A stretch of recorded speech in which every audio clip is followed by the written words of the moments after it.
A surgeon I had never even met in my life got me banned from the operating room before 8 o'clock in the morning. I didn't even touch a thing, hadn't even made it to the case yet, and technically, he was allowed to do it. If you're a medical device or medtech rep, there are a handful of ways to get yourself banned from the OR, and some of them you'll never see coming. Here are 5 to get you banned. Number 5, not signing in to the vendor credentialing system. Whatever the system is, RepTrax, VendorMate, or the like, whatever your hospital call is, going to the OR for case support, central processing visit, or going to the administrator's office for a meeting, not signing in and getting a badge is opening yourself up to be asked to leave. Most people won't push it if they like you. They'll just remind you to go get a badge before you do anything else. But worst case, and this happened to me, is you run into the chief of surgery in the hallway on your way to the vendor kiosk. Now, he's already in a bad mood and it's not even 7 o'clock in the morning. He asks you where your badge is and you try to kindly explain you're on your way to go sign in. But he turns around and heads right to the OR nurse manager and reports you and tells her you're not allowed to go to the operating room. I never even met this guy in my life. And to put it lightly, he wasn't very nice. So I turned around, headed to the kiosk, printed my badge out, put scrubs on in the locker room, and I went up to the OR and asked the front desk where my case was. The OR nurse manager said, Dr. So-and-so is a notorious jerk, and that I was banned for the day and to try to come back tomorrow. But stay tuned for the ending, because this theme comes back. Number 4, telling a surgeon a product is approved for use in surgery when it's actually not. Maybe you're selling a new product that isn't on the hospital contract. Or maybe it is, and it never went through the value analysis committee. You're standing there, and mid-case, you tell your surgeon they can go ahead and use it. They do. Then it comes out that it was never approved to be used. Now you're in the hot seat. If you're respected by the OR staff and hospital administrators, you'll probably just get scolded, and they'll figure out a way how to log it as a no-charge trial situation. But if you're new or not the favorite rep, they'll probably ask you not to come back for a while. I've seen it myself. The rep went so far as to open the product himself on the back table. Crazy.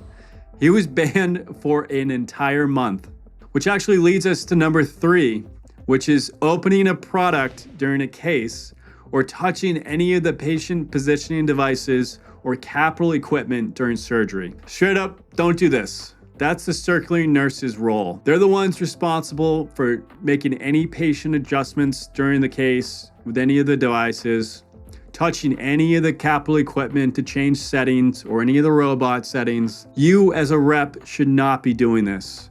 I myself have done it plenty of times.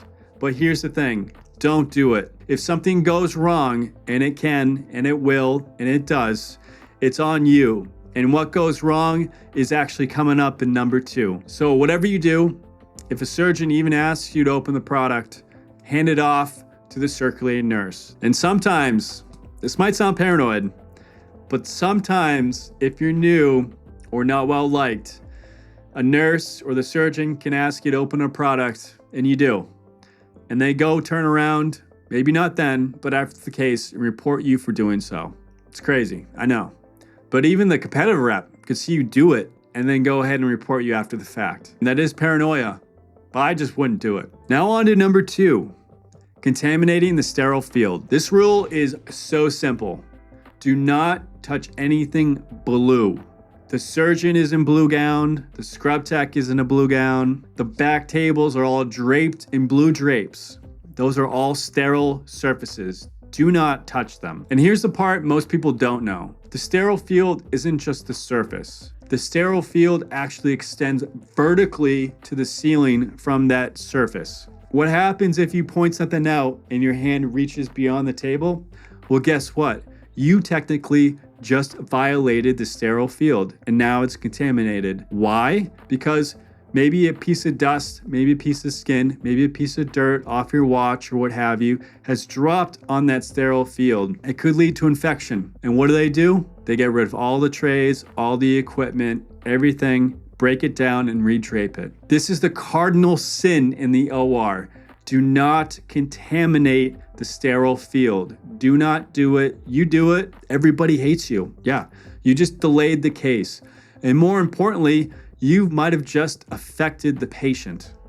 Do not do that. Number 1, people don't like you. This one might be controversial and it's different from the others. This might actually be the reason all the others happen. You can have all the surgeons in that hospital loving you, but the moment the staff, the OR director, the medical director, the OR nurse manager, or anyone in between decides they don't like you, your life trying to sell any products in that hospital or surgery center just got extremely hard. As soon as you piss off the staff, it's only a matter of time before someone sees you do something that's probably fine and they make it a big deal. Every other reason on this list can be avoided if you're liked. But if no one cares about you, they'll find reasons to keep you out of the operating room. Maybe you lied. Maybe you don't know your products as well as you should. Maybe you threw one of them under the bus to a surgeon. Or worst case, maybe you make it about you and not the patient. Whatever the reason is, your life is extremely hard if they don't like you. And they'll find any way to make sure you don't come back. And remember that surgeon from the beginning who got me banned? That's this. That's the entire game. Your customer isn't just that one surgeon you call on. It's everyone, the entire staff. It's the chief of surgery.